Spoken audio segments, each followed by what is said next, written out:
So welcome, everyone. I am Mariana Mazzucato, the director of this wonderful institute where you all are, and it's a huge pleasure to have Brett Christophers with us and Stefan, our PhD student, who will be commenting on his work.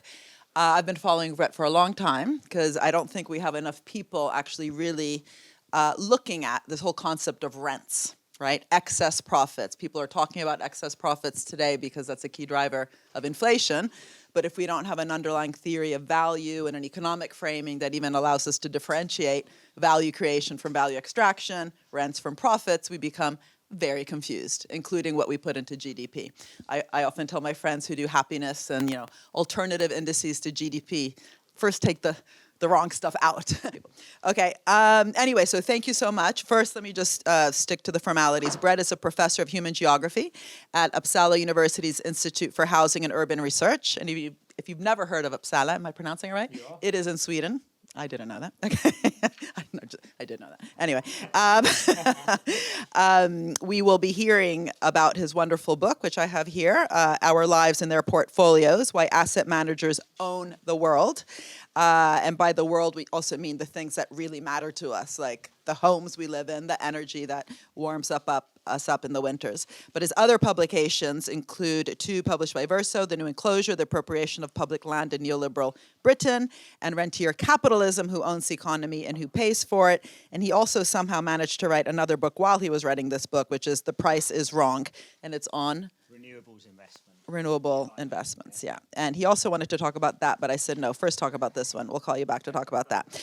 And as I mentioned, Stefan Horn is a PhD student here at IPP whose work actually is very much related to this whole issue of rentier capitalism. We also have other faculty members, Cecilia, one of our new professors, who also works on that. I work on that. I wrote a book on value, the value of everything, which very much tried to untangle these distinctions of rents versus profits, but in many different sectors, in pharmaceuticals and digital. We have a project here in IPP called Algorithmic Rents, trying to understand how modern day rents are no longer just from the old feudal landlords, but also in how we've actually designed the algorithms fueling massive profits and excess profits in big tech.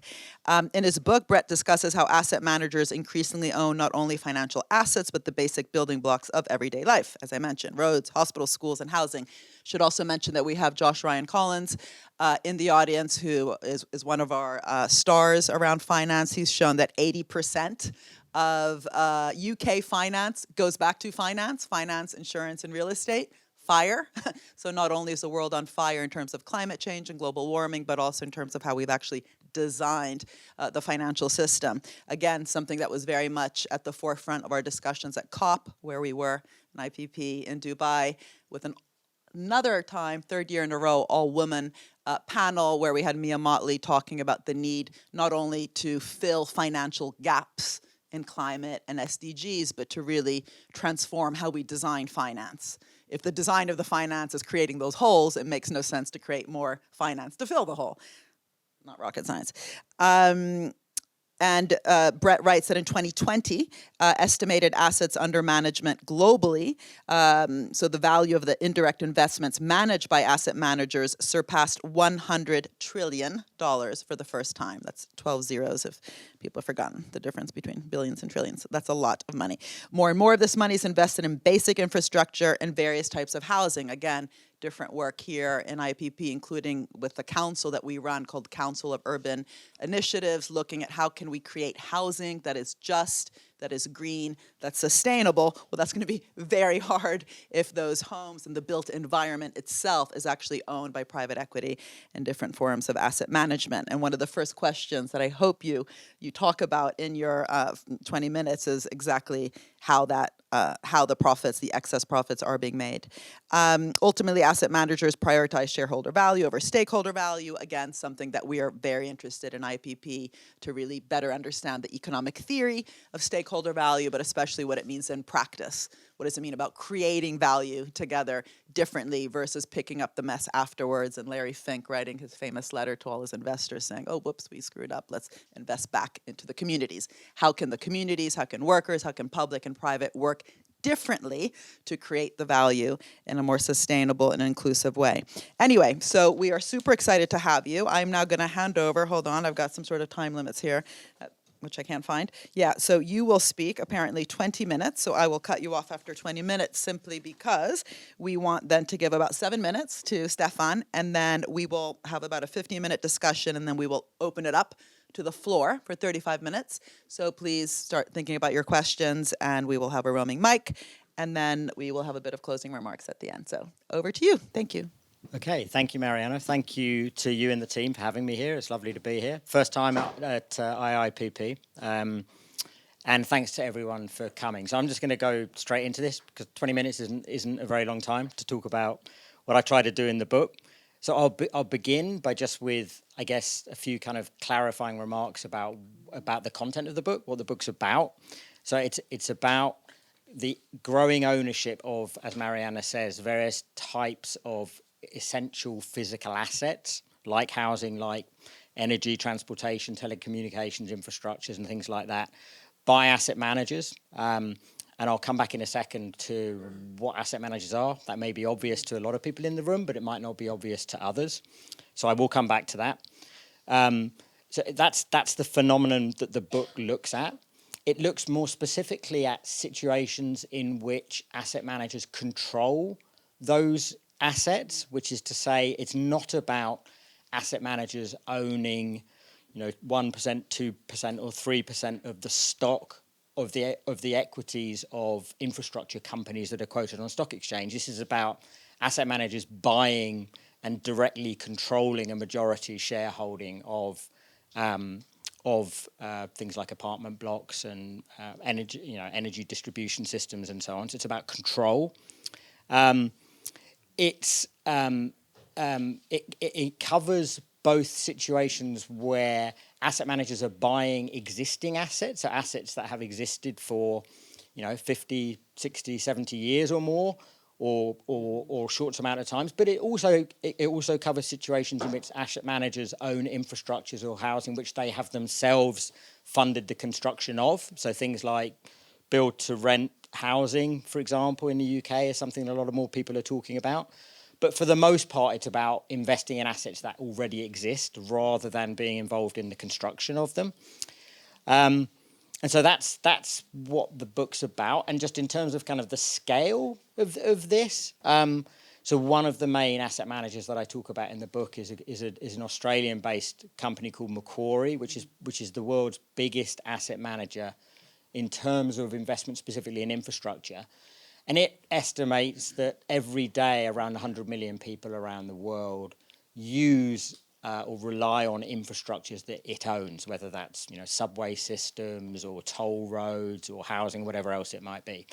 And I would reckon that probably about 99.9% of those people have no idea that Macquarie is the one who ultimately owns those infrastructures and that they're paying their access and usage fees too. So that's just a little bit on the scale of the phenomenon.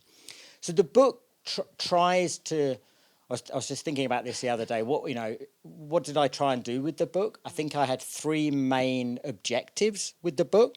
So and I'm going to talk very briefly about each of those and what I try to do in terms of those three objectives.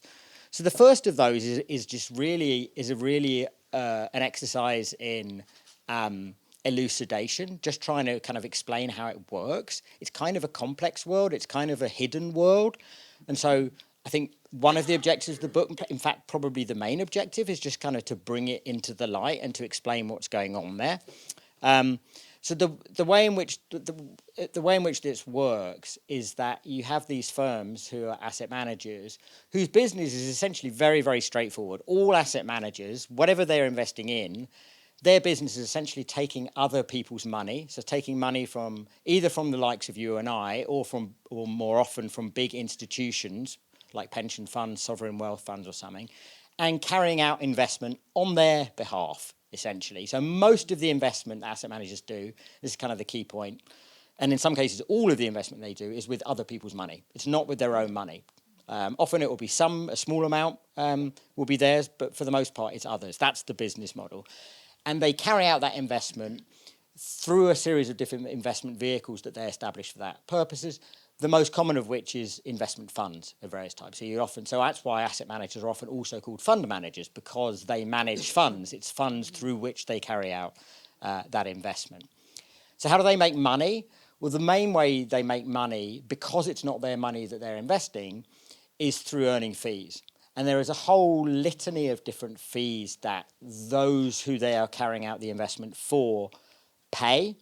But those fees, when it comes to investment in housing and infrastructure, are of two main types. So the first is a simple management fee. So say, for example, I am a trustee of a big pension fund, a big public pension fund, and I go to Macquarie and I say, okay, here is $100 million for you to invest in infrastructure, for you to return to me in 10 years' time with a nice big juicy profit. So I will pay a fee that is typically calculated as a percentage of that 100 million. And I'll pay that every year. And historically, it's been around 2%, 1.5 to 2% in this type of investment. So I'm going to make myself looking stupid here by not being able to work out. So 2% of 100 million. So I'll pay Macquarie $2 million every year to carry out that investment on my behalf. And so it gets that guaranteed every year for the next 10 years, as long as I keep that money invested with them. So that's the main one, is a simple management fee. The other one is a performance fee, which basically means that if Macquarie makes a big, nice, juicy profit for me through that investment, I will pay them a share of that profit. And so the main form in which that's historically existed is something that many of you will have heard of. It's called carried interest, or carry for short. And again, historically, the standard figure for that was 20%. So 20% of any profit, of any realized gains that the asset manager makes for me, for my investment, I will pay back to them. And usually there's a hurdle rate. So you don't pay that performance fee unless they secure a minimum level of return of, say, 6 or 7%. So management fees and performance fees, that's my meat and drink. That's how I make money as an asset manager. The last thing I want to say, I mean, there's much more I could say, and I'm happy to field any types of questions about the business model. But the last one, because I think is very, very important, is that, say, again, I'm sticking to Macquarie here, but you could be any asset manager. Say I, as Macquarie, decide that I'm going to invest in a solar farm, for example, that sells electricity into the wholesale electricity markets, and that solar farm has been around for 5 or 6 years. And say I use one of my infrastructure funds to do that. And if that solar farm is going to cost £50 million, what I will not do is take all 50 million from the fund that I've raised from external investors to pay for that. What I'll typically do is I'll take maybe £15 million from that fund, and I'll supplement it with £35 million of borrowing. So, all of which is a way of saying that most of these investments, controlling investments in infrastructure and housing, are leveraged. They are leveraged with debt financing as well as equity financing. And historically in the infrastructure space, with these types of funds, that might be anywhere between 60 to 80% would be debt. And obviously one of the important things to realise about that is that debt does not become debt that is owed by Macquarie or by the fund that it has been raised.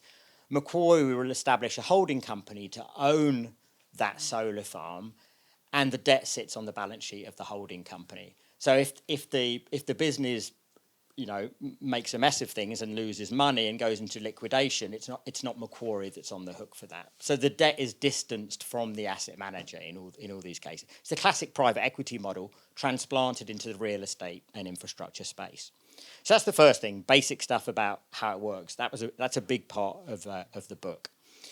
I think the second big thing that I try to do in the book, is to explain the emergence of the phenomenon, explain its growth, its development in time, but also in space, to try to explain some of the geographical variations of this. It's by no means, equally apparent in all different countries of the world. In some places, there's huge asset manager investment in infrastructure, the UK being a great example. In other parts of the world, there's almost no evidence of that. So explaining emergence, and I suppose I think the way I would say that it's useful to think about this question is to think about what asset manager ownership of infrastructure and housing requires. And basically it requires two things. So it requires money to invest. So asset managers can't buy and own infrastructure and housing unless investors give them money to invest in housing and infrastructure. That's the basics of the model. So they need money to invest, and they need things to invest in. So they can have all sorts of money at their disposal, but if there's nothing for them to invest it in terms of housing infrastructure, then they can't carry out that investment. And so if you look at both those two things, you can begin to explain the emergence of the phenomenon. So I'll say a little bit about each of those two things. So if you go back to before the 1970s, asset management didn't really exist. Essentially, it existed, but it was tiny. Mariana said earlier that today asset managers globally have about $100 trillion, give or take a few trillion, under their management. If you go back to the 1970s, it was far less than 1 trillion. It was a much, much smaller phenomenon, partly because the types of entities that have subsequently given them so much money to invest, like pension funds, like sovereign wealth funds, were just much smaller than they are today. And partly because those investment entities carried out much more of their investment themselves. So the trustee of a pension fund would say, okay, I'm going to buy stock in Microsoft, I'm going to buy corporate bonds, rather than relying on external experts, asset managers, to carry out that investment on their behalf. And so what's happened since the 1970s is a twofold phenomenon. Much more surplus capital, surplus financial capital around the world in pension funds, in sovereign wealth funds available to be invested, and much more outsourcing of that investment to asset managers by those trustees of those capital pools. Back in the 1970s, to the extent that it existed, essentially all asset management investment was in financial assets, so not in real, quote unquote, real assets like housing and infrastructure. It was in financial equities and bonds. Beginning in the 1980s, asset managers began to diversify into real assets. First of all, they did that into commercial real estate, so they would buy shopping centres, they would buy office complexes, they would buy hotel chains. Hilton was a big investment for Blackstone in the late, in that period. And then only from the beginning of the 1990s, in different parts of the world, did asset managers begin to invest in the types of assets that I talk about in the book, so housing and infrastructure. And they did that partly because their clients, the pension funds and so on, began to tell them that that was an asset class that they wanted to invest in. So it's kind of like a push and pull phenomenon. So on the one hand, asset managers said, look, have you thought about infrastructure and housing? On the other hand, their clients came to them and said, look, we want to allocate some of our money to these asset classes. And the one part of this story that I particularly want to emphasize, again, because it's important, is that this really took off after the global financial crisis. So there was a lot of money going into housing and infrastructure through asset managers before the financial crisis, but it really took off after the financial crisis. And a big part of the reason for that is that a lot of institutional investors who aim to generate reliable annual yields of, say, 4, 5, 6% for their clients relied traditionally on bond investment, fixed income securities, to secure those reliable annual yields. But of course, after the financial crisis, when interest rates went through like a decade of basically being at 0 or 1% around the world, fixed income securities were just not able to deliver those reliable annual yields. And so it was for that reason that asset managers and their institutional investors turned to housing and turned to infrastructure, precisely because they were able to deliver those reliable yields through rents that housing tenants pay and so on, that they had historically relied upon bonds to be able to generate. So big surge after the financial crisis. So that's the side of the thing about requiring capital to invest. So lots more investors have given asset managers money to invest in housing and infrastructure. The other side is requiring things to invest in. And again, it doesn't take that long if you go back in our collective memory. And I know in the UK this is kind of hard to imagine, but historically in many parts of the world, maybe even most parts of the world, most infrastructure for the delivery of essential utilities like water and electricity and things like that was owned by the state. And so if asset managers had come along in the 1970s in the UK and said, well, we want to be big owners of water and electricity and gas infrastructure in the UK, they couldn't have done it because it wasn't available to buy. And so it was only really with major privatization of infrastructures around the world and of stocks of public housing around the world, for example, in Germany is a great example of this, that suddenly there were much more things to invest in for asset managers who wanted to invest in housing and in infrastructure. And the only other part I'll say about that is that there's another really important part to the story to think about. So there we're talking about existing assets, but this is increasingly also a story about new assets. So if you think about probably the best example of this would be the infrastructures that the world urgently requires today in relation to climate, so infrastructures of both mitigation and adaptation. Well, if we were going through this 80 or 90, 70 or 80 years ago, the governments around the world might very well have said, well, we see that as our responsibility to finance that investment and to own those assets that eventuate and to earn the revenues generated by those assets. But we live in a very different political environment today, arguably also a very different financial environment, where governments around the world have essentially persuaded themselves that that is not the public sector's role. And so if the public sector, not least in a place like the UK, has persuaded itself that it isn't the government's responsibility to finance investment in renewable energy, for example, and that that's the private sector's responsibility, then again, that opens up a very significant opportunity for entities like asset managers. So that's the second objective of the book. And I know I can see I've got about 4 minutes left here. It's too interesting. Keep going. I'm going to try and finish on time. If I go over, it'll only be a minute or two. The third thing that the book tries to do is, how can I best put it, interrogate the claims that the industry itself makes about the significance of what it does. And so you don't have to spend much time thinking and reading and listening to asset managers to realise they tell a very good story about their beneficence, about the fantastic role that they play through their growing ownership of these types of assets, through their ownership of housing and infrastructure. And so that story is a multifaceted story, and it's been a very powerful and compelling story.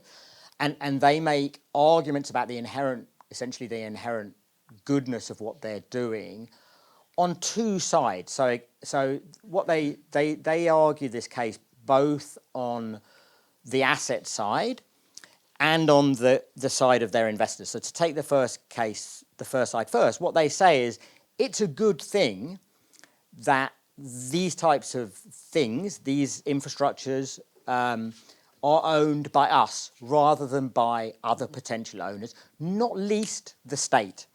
Because the private sector in general, but we in particular, are inherently more productive, efficient, reliable, responsible, you know the wording that gets used, as opposed to an institutionally decrepit and corrupt and inefficient public sector. So it's good that we, rather than somebody else, owns these things. Tenants get a better deal because we're more efficient, we can keep prices down, we do a better job of upkeep of these types of assets.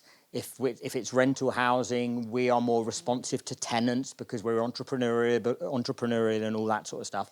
So not only is it a good deal for those who rely upon or live in these assets, but it's also good for the government because the government, A, doesn't have to take these sorts of things onto the public balance sheet. We know that the governments don't want to do that, so we're relieving them of the responsibility that they don't want to own and manage these things.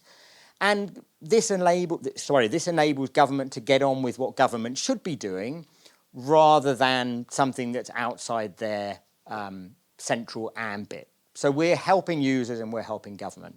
So that's the argument on the asset side. We're freeing up governments to do what they both operationally and financially to do what they should be doing. And on the investor side, the argument that they make is this. The key argument that they make is they basically say, to the extent that the funds that we establish to carry out these investments, to the extent that these funds perform well, to the extent that they are generating significant profits, we are generating profits for humble retirement savers. We are generating benefits for firefighters, for nurses, for teachers, and their retirement savings, because it's their retirement savings that we're investing. So you nasty critics out there in the media or in academia or even in government who want to kind of clamp down on us, you better be careful what you're doing, because actually the only people you're really hurting is those humble nurses and firefighters and teachers, because if you kind of clamp down on what we're doing, you are closing off the possibility that we enable them, which is generating significant returns for their retirement savings over time. So that's the argument they make continually and persistently on the retirement side. And so the book, the last thing, the third and final thing the book really tries to do is to interrogate those claims that the industry makes for itself, and say, let's actually dig into the reality of the business and try to take a view about the extent to which those claims actually hold up, based upon the evidence of the phenomenon. And it's probably not giving too much away to say that the conclusions I come up with are basically that those claims don't really hold up to any significant degree. And I'm more than happy, and maybe this will come up in the discussion, to get into the details of why I'm critical of those claims. But there's all sorts of different reasons to do that. But that's the third thing that the book tries to do, and I'm only a minute over. It's crazy. You covered so much. And I'm exhausted now. You're not over. That's amazing. And with no PowerPoint, which is fantastic at this hour. No one should have. Well, at this hour, you should all have a glass of wine in your hands and listen to it. Amazing. So, the how the money's made, the history, fascinating, and then the stories. And I actually began The Value of Everything with the quote, "Storytellers rule the world," right? Which is an ancient Native American quote. And the stories that are coming out of this industry, but also of actually lots of the different areas where rents are being accrued, are just as important as debunking the theory and the practice. We really need different stories. So thank you so much. Incredibly eloquent and on time. Stefan, if you can now take over, and then we'll have a bit of a conversation, then we'll open it up. Fantastic. Okay, I wanted to start out by giving just a bit of background on myself. I'm doing a PhD here at the IPP with Josh Ryan Collins on rent extraction in ecologically sustainable housing systems. You could frame it like that. And so there's, obviously already the implied conflict between the two. And my background is that I did actually work in infrastructure finance I was going to say for a large Australian financial institution, but you mentioned Macquarie left and right, so I can be straight about that. And then went to architecture school because I wanted to sort of generate the use value that we want to have in these provisioning systems, but saw that the political economy doesn't really deliver that these use values arrive at what we want them to do. And that's a bit also the sort of perspective that I wanted to bring here tonight, like just coming a bit from my own research and my own background. And perhaps ask the question, why is this a problem? Why is asset manager capitalism a problem? And I think if you want to ask that question, we have to always sort of think about, we have to have a sort of an idea what we're actually trying to do to determine why it's delivering or why it's not delivering. And one notion I thought was really interesting in the book that you mentioned once or twice only, but it really struck me, was this idea that asset managers are now quasi-states. They're operating as quasi-states. And I thought it was really, really interesting, because if you go back in history, if you look at the pre-industrial state, the feudal landlord, which essentially kind of similar. It was sort of having a rent-bearing asset, land, which was essential for social reproduction, and they were putting heavy charges, fees, taxes onto it. And they didn't really care about social reproduction in the process. So it seems to be a lot of parallels with the original, state and pre-industrial state. And then when we had the, rise of democratic government, we sort of developed away from there, and we started delivering the assets that we want, hospitals, schools, by not putting charges directly onto those assets, because that would defeat the purpose of it. And so you mentioned that a couple of times in your book as well, that, I thought an interesting case, I read that recently, I couldn't find the reference again, like in the early US, the states, traditionally deliver much of the foundational economy, and they traditionally funded through land rents, but they're not, they own the foundational economy, they own the hospitals, and they, own things like that, but they don't monetize it, they monetize other things. And I think that's a very important thing here, that they have a very clear idea what they want to do, and then they don't undermine what they're trying to do with rent extraction themselves. And I thought like a related theme, but it goes very much hand in hand with it, is the fable of the pensions of the teachers and nurses. That, again, if you break it down, like the fundamental idea of what we're trying to do is we try to pay a basic income to people who worked, did a whole working life, and we have to pay for it. That's fundamentally what we're trying to do, and there's various ways of doing it. And the problem is, of course, if we just pay them, then we have inflation, because these people don't create more assets, and the whole modern monetary theory idea, if you want to accept that, but you can also just accept that you will have to just raise money somewhere to just make the payment. And again, I think it goes into the same direction, that the state doesn't want to necessarily only deliver use value like hospitals and schools, but it also wants to, it wants to monetize certain assets in order to raise funds to pay pensions, in particular, but also to pay teachers and nurses who work in these schools.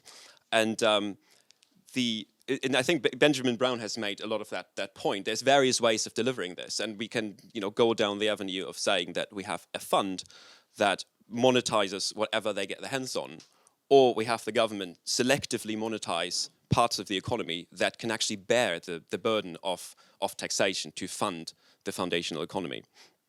And that sort of takes me it boils down to like an intriguing question that I find quite interesting, is that ultimately most economists agree that we should fund the government with rents. And the funny thing about it is that rent-bearing assets tend to be, and the example with the feudal landlord showed that a bit, tend to be often exactly the ones that they are rent-bearing because they're essential. So that sort of leaves us in a sort of conundrum. So we have to sort of decide, what part of these rent-bearing assets we use for delivering use value and which we don't. And I think it's a very important question always to have, and I think even to counter the idea of the asset manager's claims, perhaps, to have a clear idea of what we're actually trying to do with these assets in order to benchmark what they're doing and say we could find other ways of delivering these things, and they just do it better because we've done the math on it.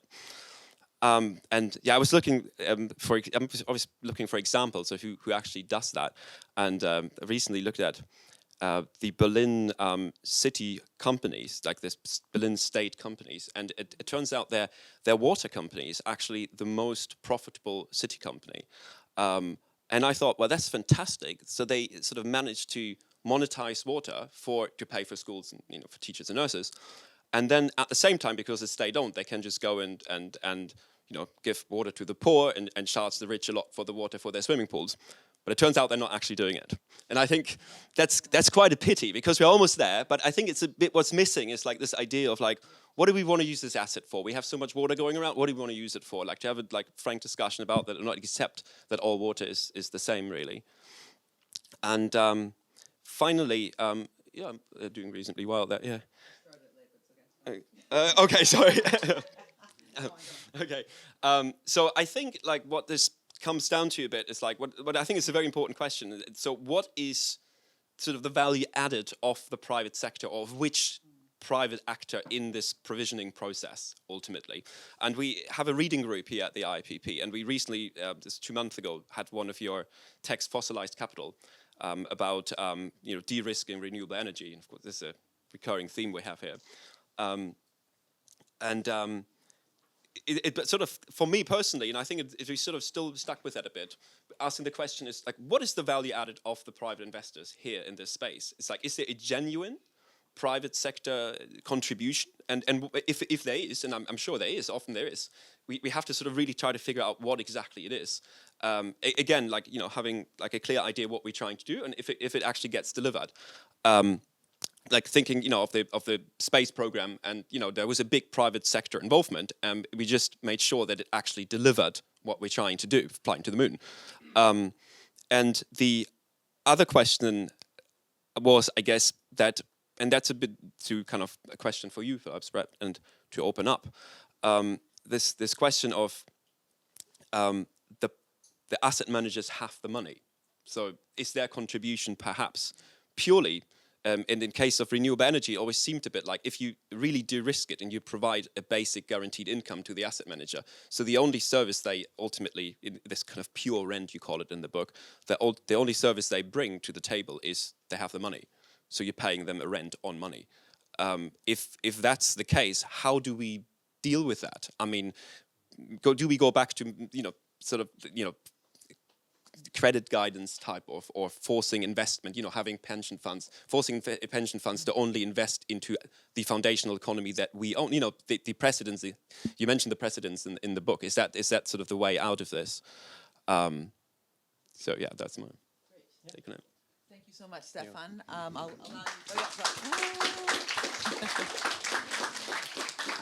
Maybe I'll just add a couple comments, but also just to say what's wonderful is we have others in the room, also from IPP. I'm looking especially at Mariam, who's actually been working on water for the last 20 years, or how old are you? You're probably only 20 years old anyway, 10 years.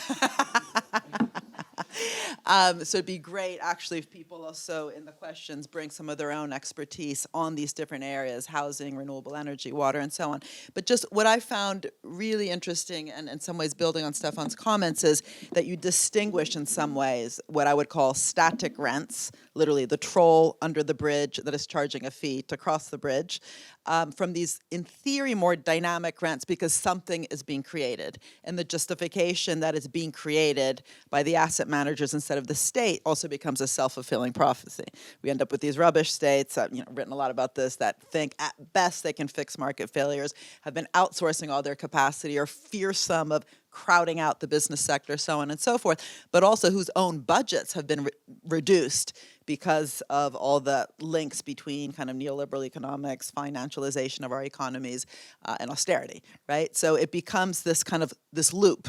So what we also experienced in working with Scotland was that on the one hand, they were wasting huge amounts of money by working with the financial sector to build basic infrastructure that should be built by the public sector.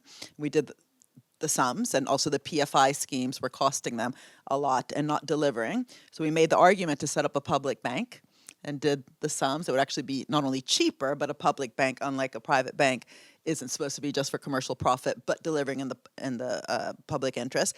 But then if we don't actually bring exactly the thinking that you were just saying, Stefan, what is the state for? What should they be doing with the money?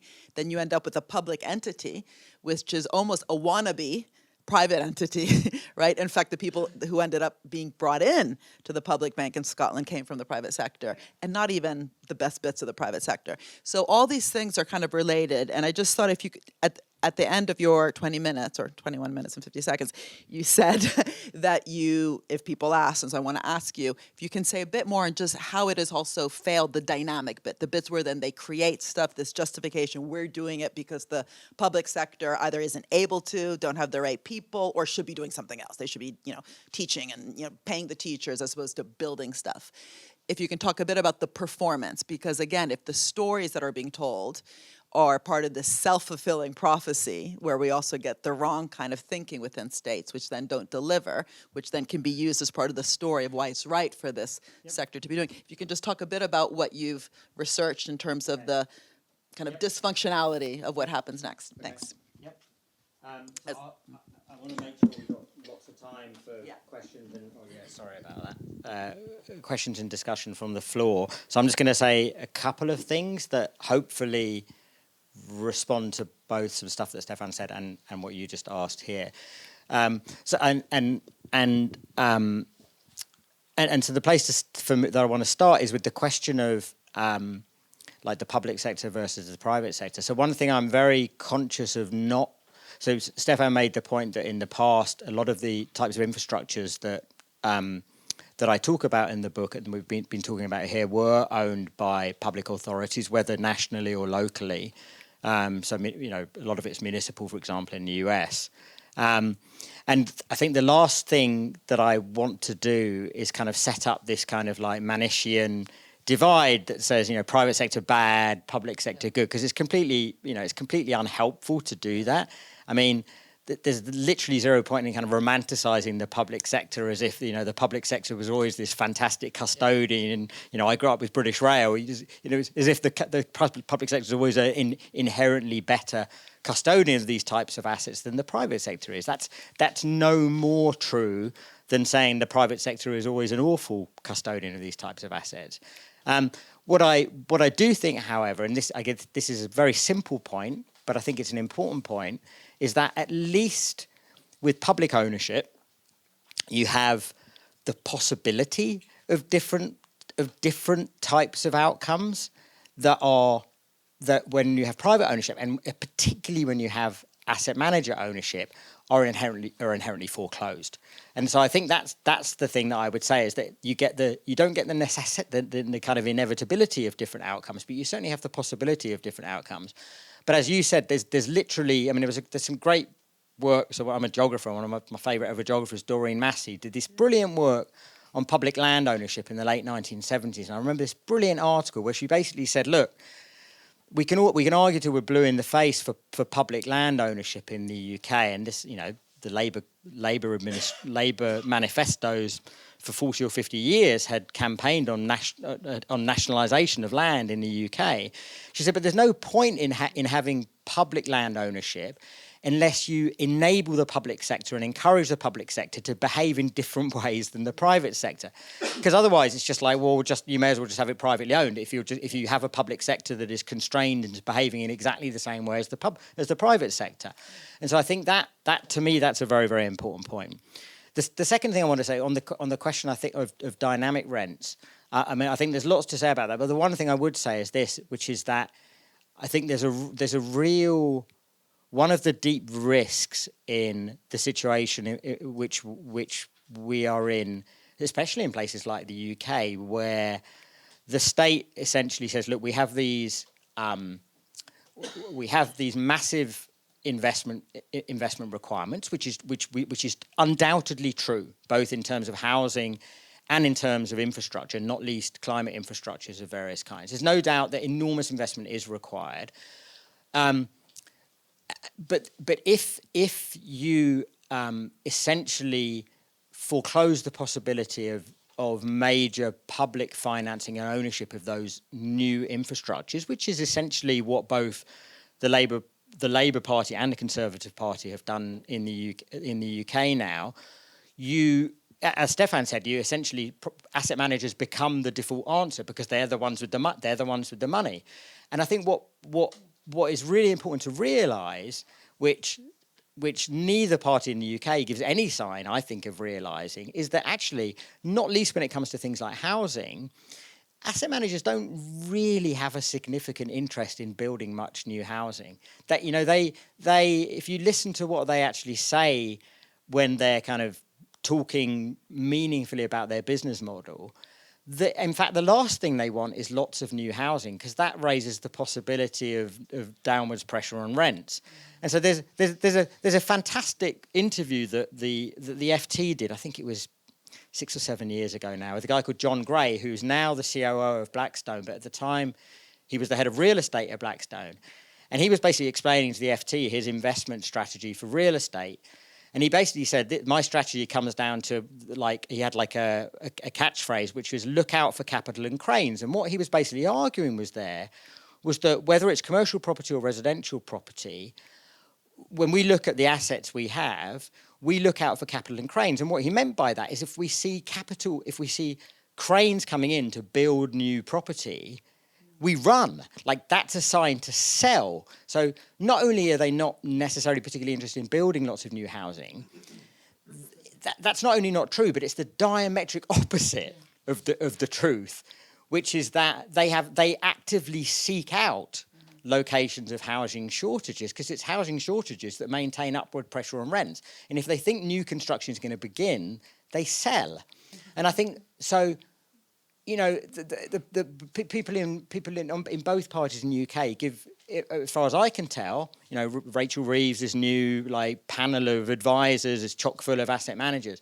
Zero understanding of actually really knowing how it is that these entities operate. And that's the situation I think that you get into when you essentially foreclose the possibility of significant public sector financing and investment.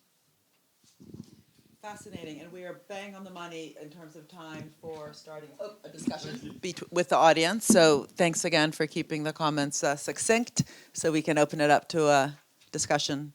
And I will take 3 questions maybe at a time. Is that okay? Do you need paper? Yeah, no, 3 is good, because then I can ignore the difficult ones. Yeah, and you can buy time. Okay, Cecilia, Josh, and here. Sorry? Paul Hudson. These are all going to be really difficult. And then I will go to the next set. I'll start with you. Yeah. Okay. Thanks, Brett, for presenting your book. And while you were presenting it, also I was thinking about like trying to draw a common thread in your work and going back to The Great Leveler and your way of analyzing competition and monopoly in capitalism and these different waves. So in that book, in a way, you're trying to look at a long history of capitalism and think of it in a way as cycles. So bringing you back to this book and also Rentier Capitalism and your latest work, would you say we're just in a moment where antitrust needs to come in and balance back to go back to competition, or would you say that this is different, structurally different? Yeah, thank you. Great, thank you, Cecilia. Josh? Thanks. Yeah, so my question was about the business model of these asset managers. And I guess I'm interested in 2 things. One, I'm interested in the short-termist nature of them. And when I say short-term, what you're talking about is not that short-term, it's 5 to 10 years, maybe. But you make the very powerful point in the book that these infrastructures inherently require much longer-term kind of time horizons to deal with them effectively. And so, in fact, there is a strong case for pension funds which have long-term liabilities to invest in these very same assets, actually, 30, 40-year assets. But somehow we've ended up in this weird world where the intermediaries we've chosen to recycle these pots of money have a much shorter term. And I think that's sort of, for me, it's at the core of the problem somehow. How have governments allowed this to happen, this kind of maturity mismatch to sort of happen? The second question I had was on the interest rate point. It's a sort of obvious question, I guess, which is, we've had 20 years of super low, world record history low interest rates. We now suddenly have shifted into an environment of 5% interest rates, and it doesn't look like they'll necessarily come down to where they were. I was just reading an article in the FT today about some fund manager, not a asset manager society fund, I think just a normal fund, but they, at their annual conference, they had a cardboard elephant with 6.2% written on it, which is basically what you can get on a government bond now. Does that spell like disaster, I guess, is my question for these guys? It certainly seems to be a threat to your kind of fund, your sort of asset manager catalyst model, to use Ben Brown's term. But is it different for these types of assets? Because as you make the point in the book, actually the returns you're looking at on these types of assets are not, they're kind of 10, 20% in some cases. Does that mean that this sector can be resilient to that kind of shock to interest rates? And Paul? Well, thank you very much indeed for a most eloquently delivered talk. The velocity, I think, was almost at half that of light. One of the things that struck me, and I have no expertise in this area, that's why I have to come to these semesters. You were talking about performance-related bonuses, such as 20%. And I was wondering, although the prices of property tend to be upwards, there are years, of course, when they go down.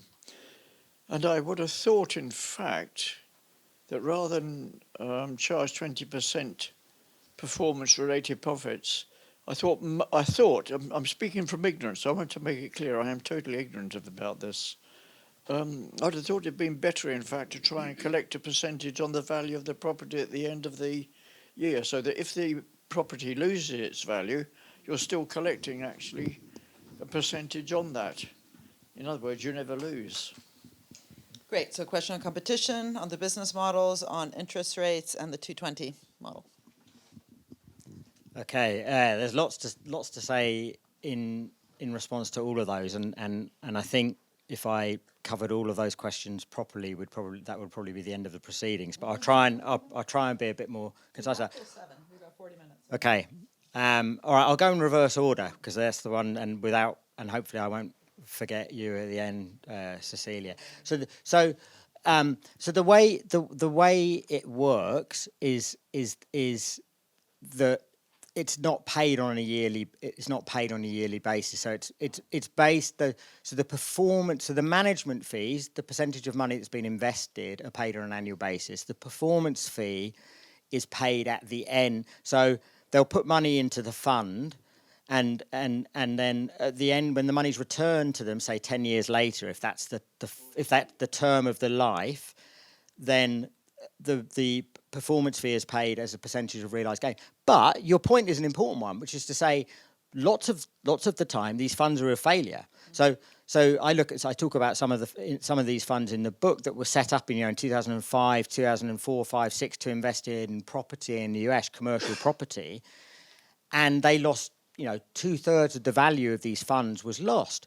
But the point I make is that all those losses are incurred by the clients and not by the asset manager itself, because typically only about, in a real estate fund of these types, typically only about 1.5% on average of the money in the fund is the asset manager's own money.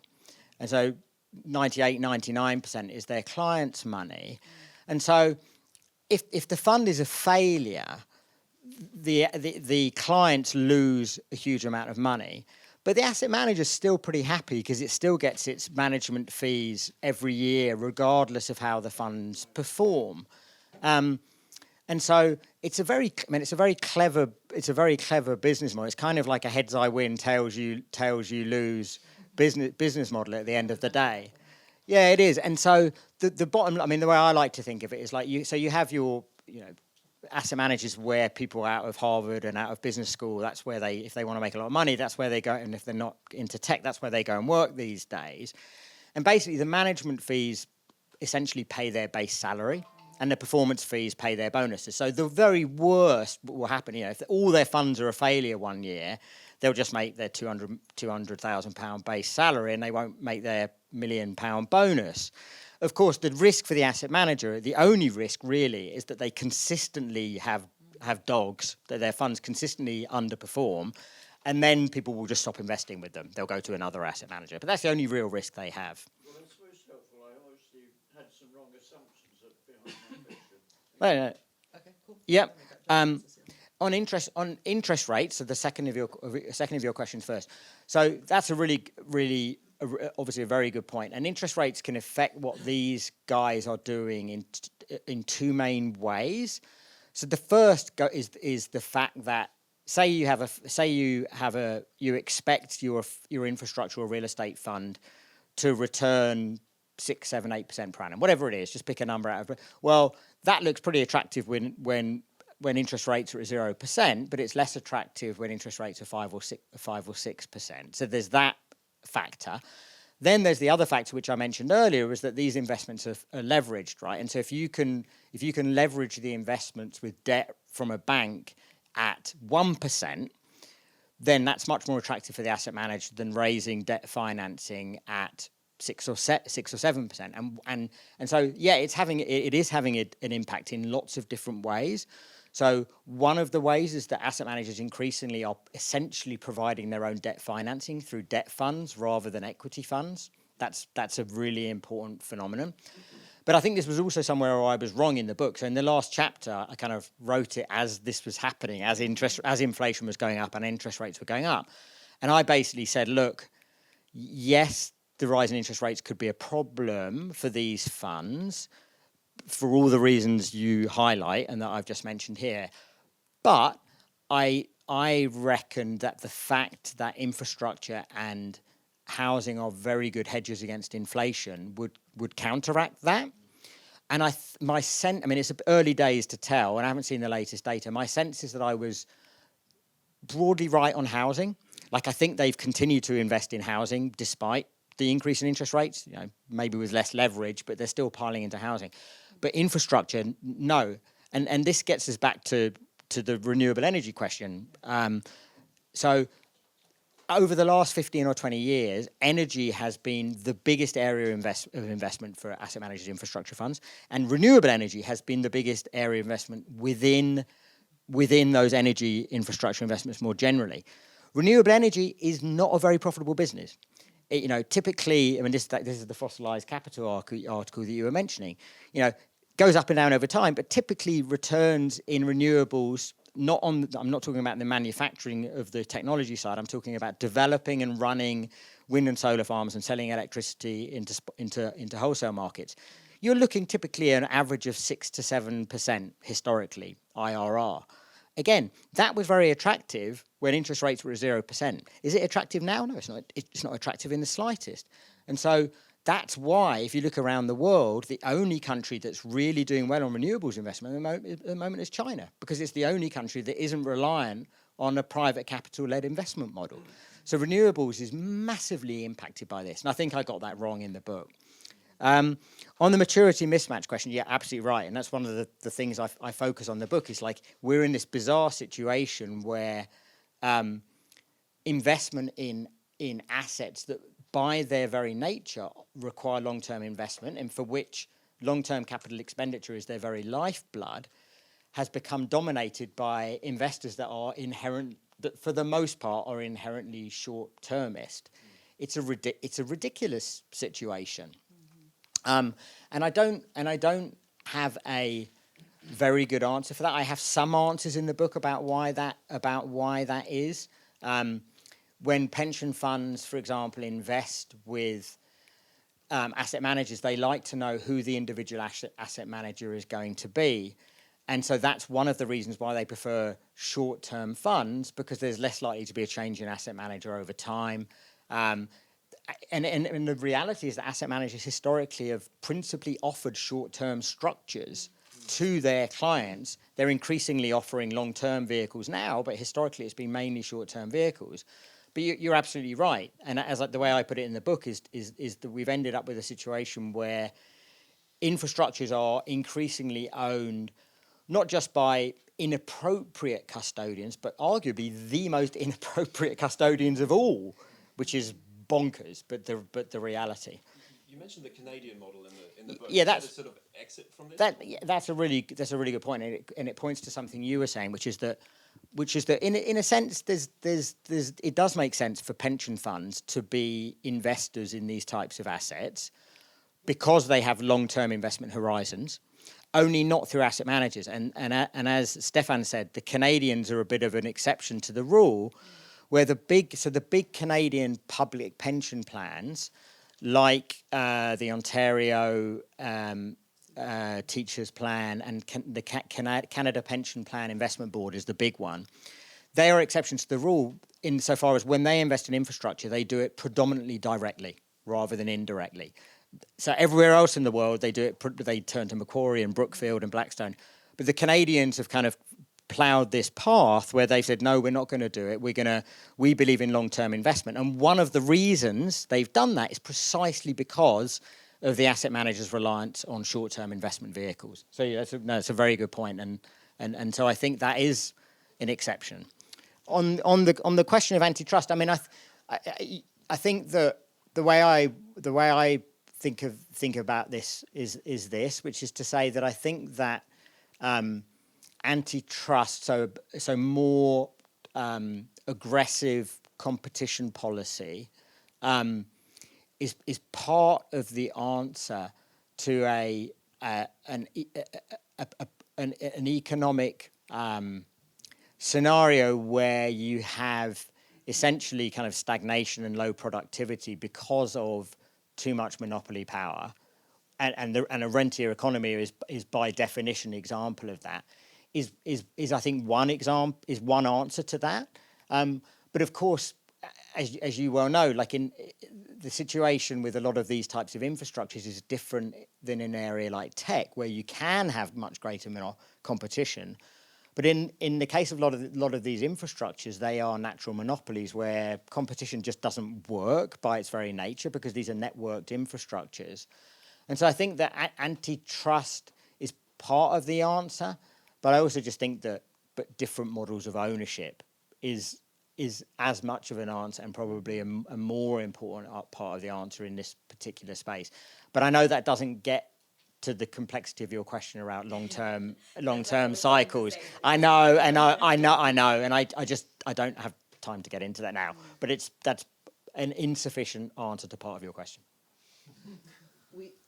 We have three more, one here, and one there with the glasses, and then next round, the other glasses. Can I just ask you a quick clarification? Just be super quick, this is just clarification what you said. Why exactly were renewables within the energy mix more profitable? Like, why was that a higher proportion of their investments? It's not a higher proportion of their investments because it's more profitable.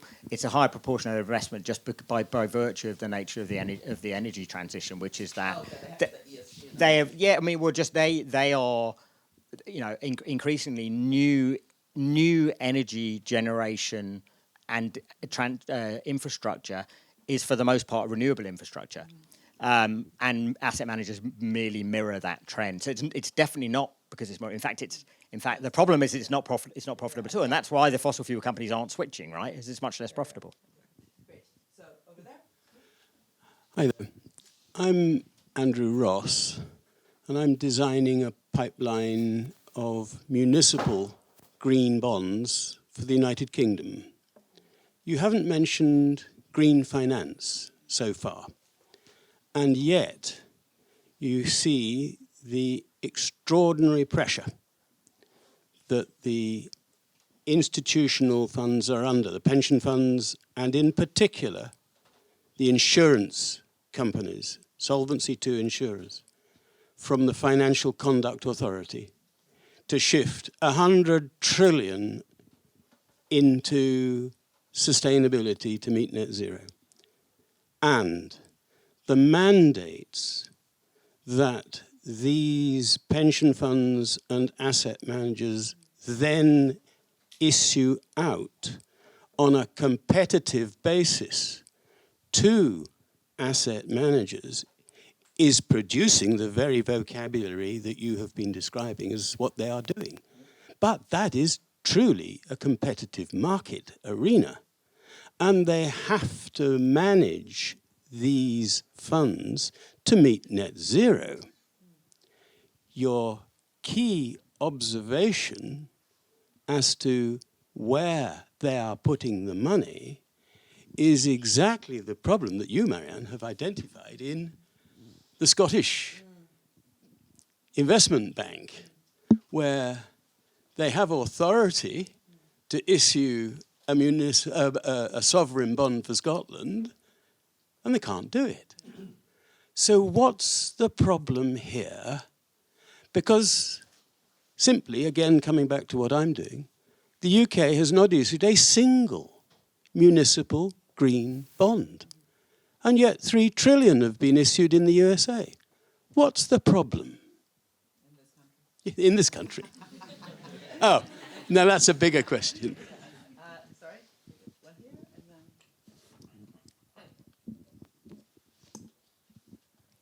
then... Thank you.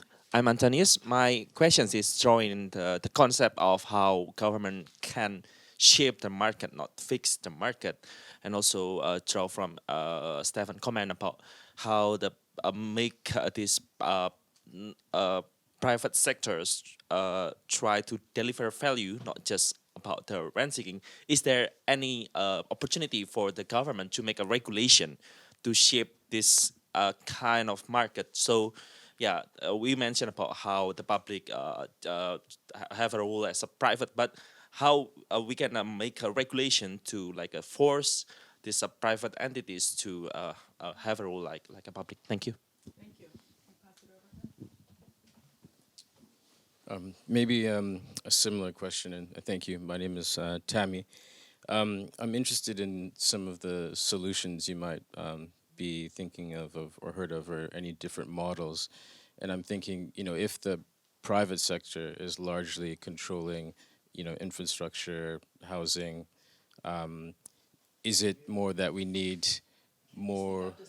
Do we need more public purpose kind of embedded within the private sector, or do you think it's that we need to go back to the public sector controlling those, I guess, assets and finding a different model and maybe embedding more risk, as Mariana mentioned sometimes. Just interested in your thoughts. Any questions? You should publish the question. Yeah. In your next book. Excellent questions. And again, I'll go in reverse order. Yeah, I mean that's a massive question. And also it's kind of connected to the second question as well. So I'm one of those typical academic who's much better at finding problems and understanding them than coming up with solutions. I'll be brutally honest about that. But of course, I have thought about this, and I also, I'm a bit of a broken record in this stuff insofar as I'm a deep skeptic, much more I suspect than Mariana is, around the idea of kind of cuddly capitalism and getting the private sector to kind of and getting the private sector to sort of integrate. To me it's like, and again I find it I kind of get tired of critiques from the left that are like, look at these capitalists being nasty and doing. It's like, well, yeah, I mean that's what they do, right? I mean, it's like I don't really get that. So for me, like housing would be a classic example. So for me, really simple. Like I just looking at any country around the world that has significant housing crisis problems, of which the UK is one, but it's not far from the only one. I don't see a significant way out of without a massively renewed role for the public sector as a financer and custodian. I just don't, it's not the only part of the answer.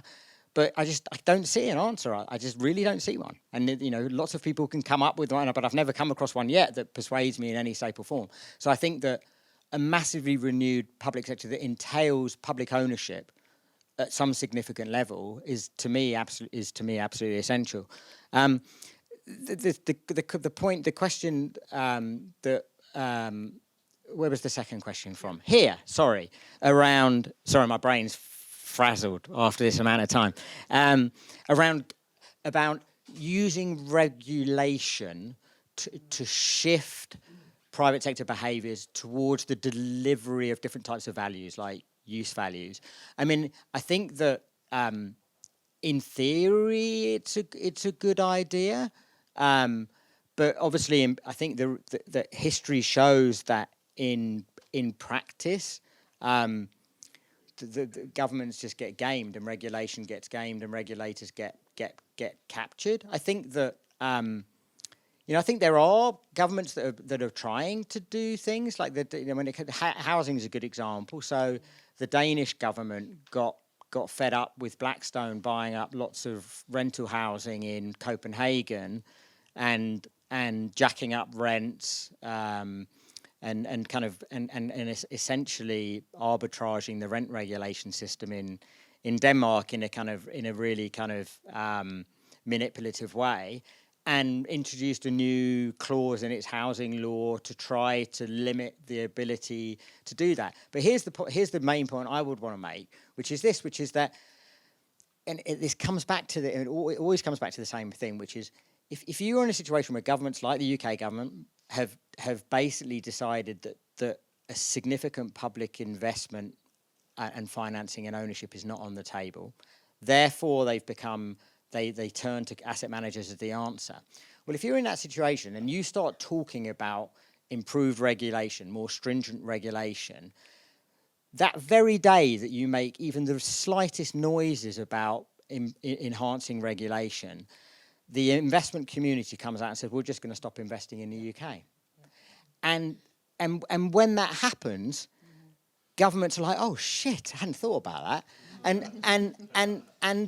And they basically put their tails back between their legs and get back in line. And so it comes back to stories.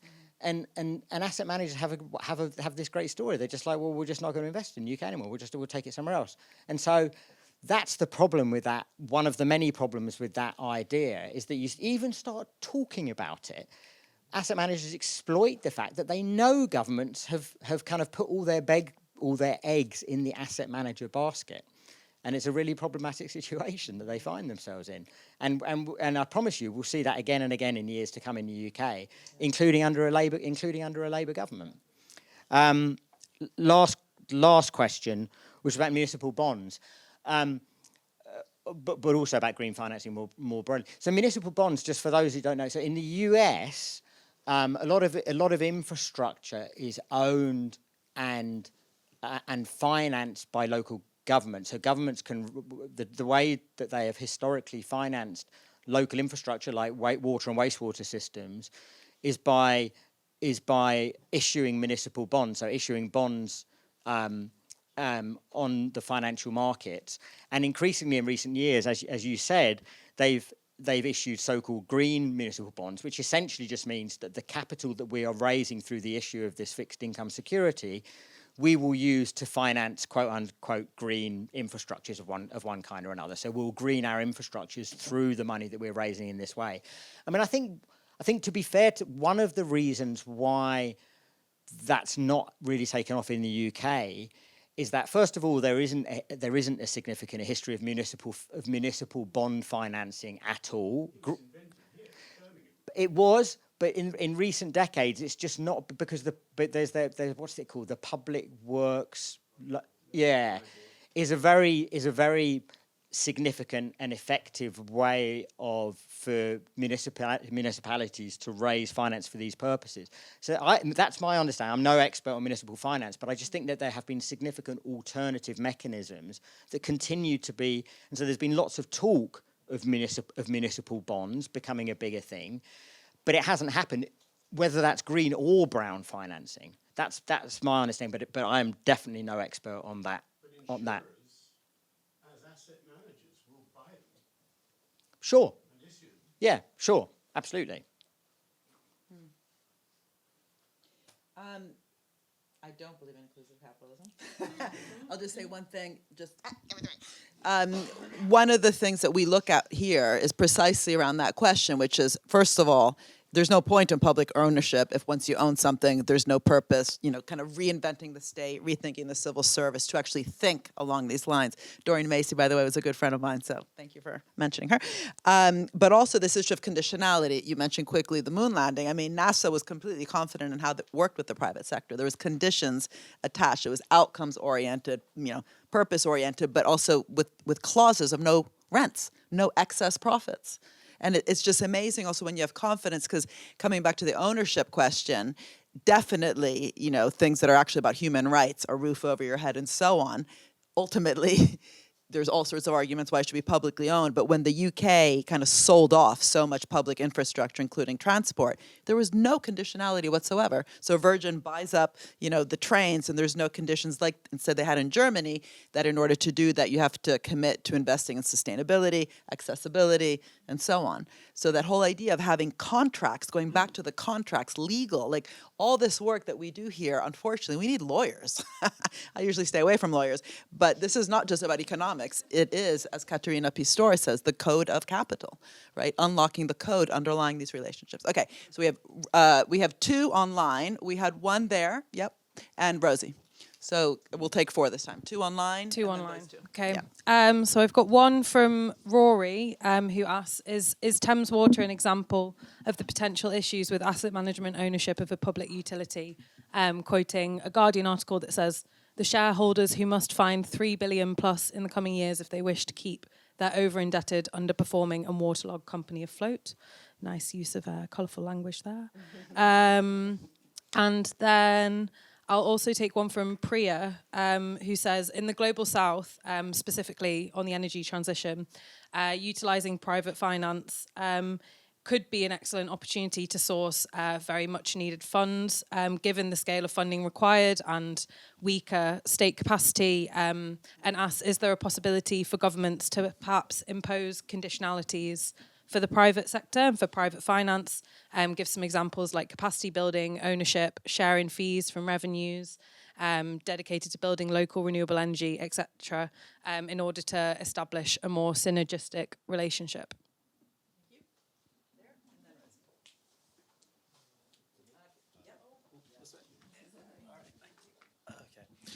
Yes. So one of the old classic pieces of pieces of research about the markets was around comparing managed funds to index funds. So there's this ongoing truism that you don't want a managed fund, just invest in the index fund if you want returns. And I know in People's Republic of Walmart, they make a big deal of the fact that the index funds actually do quite a lot of management within them in terms of, say, the markets as a whole. How do these two different ways of managing markets compare and contrast in terms of how they interact with each other? Seeing as you've looked at the asset managers, what are the index funds doing in contrast? Yeah. Hi, I'll try to be super quick. I've got a really tricky case that I can't get my head round, which is that in my PhD research, I keep coming across this firm or this fund called Copenhagen Infrastructure Partners, SIP. And I come across it because it is bidding in collaboration with lots of the big Danish wind energy companies for wind energy tenders, including Ørsted, which is the Danish majority-owned wind energy company. And today they've just won a big tender in Estonia. And I think even though renewables, for all of these reasons that you say, is interesting for other reasons, it's also an area in theory where the government, this could be an avenue, right, where the government can actually produce some change through this, because it is the government that has the tender, that owns the tenders for wind energy. But why would the Danish government give SIP and Ørsted, which it has a majority share in, a contract to develop renewable energy? Is that Danish financialized pension capitalism on steroids? Is it other kind of export-oriented stuff? Why would they do that instead of just giving 100% of the tender to Ørsted, for example? And so I guess that speaks to some of these state asset manager capitalism relations. Yep. Good. Yeah. Just to keep with tradition, I'll start with the last one. I mean, I think that. I've come across SIP. I mean, I think this is the norm. I think so far as asset managers have become big investors in renewable energy, both in terms of acquiring existing facilities, but also being parts of consortia that are bidding for new contracts, and then developing facilities having been awarded those new contracts. I mean, that's just for those in the room that don't know how this works. The reason that governments award these contracts for, say, offshore wind, where basically what they're doing is they're saying, look, if you win this contract, you can sell your electricity at essentially what effectively is a fixed price for the next 15 years. The reason they award those contracts is to render those facilities bankable and investable in the first place. That's basically what enables the winning bidder, in this case a consortium of Ørsted and Copenhagen Infrastructure Partners, to raise the bank financing, because it's typically mainly debt financing, to go to the bank. Because if they went to the bank and said, look, we want to build this facility, the bank would laugh in their face if they didn't have a contract. Because if you look at volatile spot prices, the bank would be like, no one's going to give you money unless you have a 15-year contract at essentially fixed prices. And that's becoming so. When I drive around Sweden and I see wind farms in the middle of nowhere, most of them are owned by BlackRock. Most of the big wind farms across Scandinavia today are owned by BlackRock. So that's a sign of the times, I think, and that's completely the norm. And in fact, the fact that they're in the Danish case, there's still a significant role there for what is still a majority publicly owned, I think, in the case of Ørsted, is kind of the exception rather than the rule. The question of the types of asset management, the question there about the difference between index-based asset managers and the types of more active asset managers I look at in the book. I mean, there's lots of difference, and I'm not entirely sure what the question was asking in terms of, I mean, I think the main thing I would point out is a simple point, which is that it's a totally different business model, really. So, and I think this is often people forget this. So if you're one of the quote unquote big three, so BlackRock does a little bit of what I've been talking about today, but it's a tiny part of BlackRock's business, like less than 1% of its business.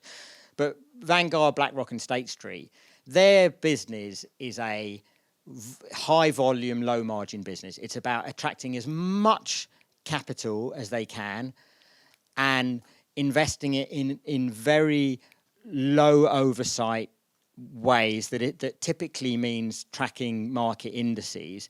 And so it's a high volume, low margin business where they compete on price. And so what will happen with Vanguard will be like, well, so they don't charge any performance fees. They just charge a management fee, and that management fee on average is about 0.12% rather than the 2% that the active mass. And so if Vanguard offers a big index fund that says we're going to track the FTSE 100 and we'll charge a fee of 0.12%, State Street will come along and say we'll charge 1.115%. It's a very and the other thing that people often get wrong about the BlackRocks and the State Street and the Vanguard, they have no interest in controlling the tens of thousands of companies in which they are minority shareholders.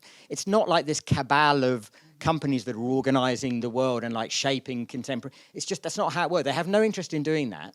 They want to minimize the amount of, and so when people come along and say, we want you to get more involved, they're like, oh shit, that's the last thing they want to do. They want to be involved. Control is not the business model. Whereas what I've been talking about, control is the business model. It's about acquiring controlling shares, either in the companies that own the infrastructure or in the infrastructure itself, and being completely active in how that infrastructure is monetized, in how it's managed, and the types of fees and so on that you can charge. So it's a completely different, it's all asset management, but it's two completely different business models. So it's strictly speaking, the truism is supposed to be that the index funds are going to be more profitable if you're Oh, in terms of returns, yeah, and this is so one of the ways in which the Blackstones and Brookfields and Macquaries of this world sell their funds is by saying we'll generate higher returns for you than if you put them in an index fund. It's a perennial question as whether that's actually true over the long term. So there's the guy, economist in Oxford of the business school, Ludic Phalippou, I think his name is. He's done lots of research that basically, my reading of it, essentially shows that over the long term, the returns are not better. You'd be better off just putting money in an index fund, which raises the question of why pension fund trustees continue to put money into these funds, given that the risks are higher, but the returns are a lot more volatile. I don't have a good answer to that question. I think it's an area where lots more research is actually required. I think it's what's that saying? The victory of hope over whatever that saying is. Anyway, my brain's gone completely blank.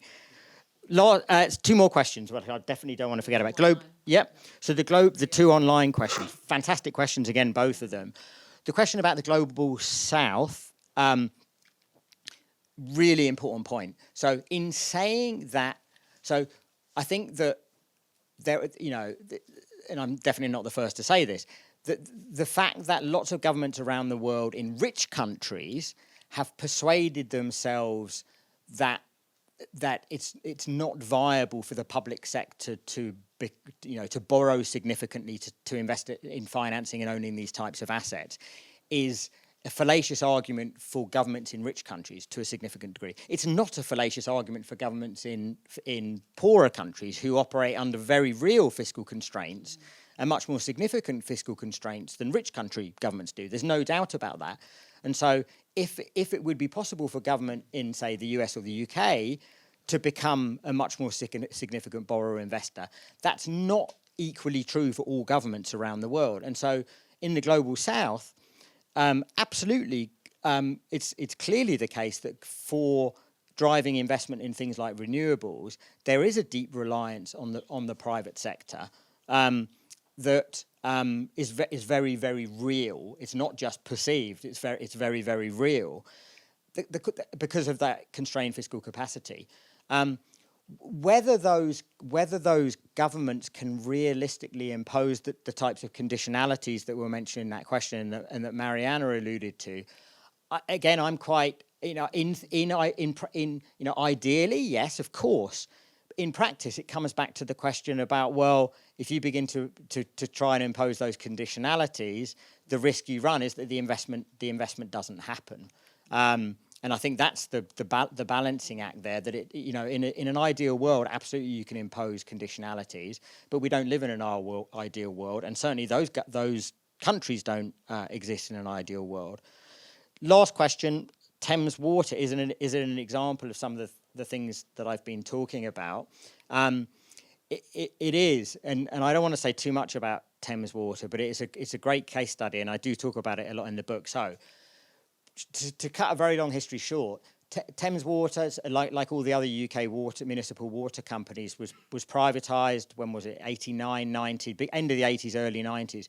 Initially, those water companies typically became privately quoted companies listed on the stock market. Some of them have remained that, but others have gone through lots of different iterations of ownership, private ownership, including increasingly ownership and control by asset managers. And Thames Water it isn't any longer, but was a classic case of that. So you could probably tell me this because you work for them, but 2006 or 2008, Macquarie led a buyout of Thames Water, the UK's biggest water and wastewater company. Yeah, something around then. I think it was 6. Yeah, it was its marquee investment through its European Infrastructure Fund, and I think it's I'm not saying anything controversial to say that during its 11-year tenure when it was the controlling shareholder of Macquarie, it isn't any longer. Thames Water was kind of a exhibit A for the types of problematic outcomes that I talk about in the book. And you only need to read, the FT has some fantastic infrastructure correspondents like Jill Plimmer that have covered this, and Jonathan Ford covered this for years, where basically you had Macquarie loading up Thames Water with huge amounts of debt at the same time as it was taking out significant amounts of money in the form of dividends and shareholder loans, all the while that it was hiking rates for households, water and wastewater rates, at the same time as it wasn't carrying out the necessary maintenance and upkeep, and with all the kind of outcomes that have become very, very strongly covered in the media in terms of leakages and sewage and so on and so forth, and Macquarie was consistently getting chastised during this time, Macquarie and Thames Water, by the regulator, by Ofwat, for not for not keeping its house in order. Macquarie then sold out to other private sector owners. And actually, I mean, the last thing I'll say about this, before I keel over, is that I actually so Thames Water's current shareholders are getting a bad press. I actually have a degree of sympathy for the current shareholders. I think that Macquarie kind of stiffed Thames Water, and then kind of got out of Dodge at the right time, and then kind of passed. It was like a hospital pass to the current share. And now I don't really have sympathy for them too much, because they should have done much better due diligence, commercial and financial due diligence, than they did on Thames Water. But I don't see them as the real kind of bad guys in this story. For me, it's quite clearly the case that Macquarie were the bad guys in this story, and I have a degree of sympathy for the current shareholders